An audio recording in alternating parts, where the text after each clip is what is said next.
தஞ்சாவூர் மண்ணு எடுத்து தாமிரபரணி தண்ணிய விட்டு சேர்த்து சேர்த்து செஞ்சது இந்த பொம்மை.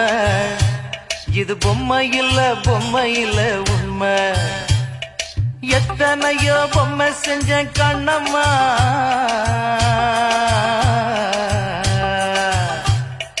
எத்தனையோ பொம்மை செஞ்ச கண்ணம்மா. அடி அத்தனையும் ஒன்ன போல மின்னுமா, பதில் சொல்லம்மா. தந்தானே தந்தானே தந்தான குயிலே, சாமி தந்தானே தந்தானே என்னோட மயிலே. தந்தானே தந்தானே தந்தான குயிலே, சாமி தந்தானே தந்தானே என்னோட மயிலே.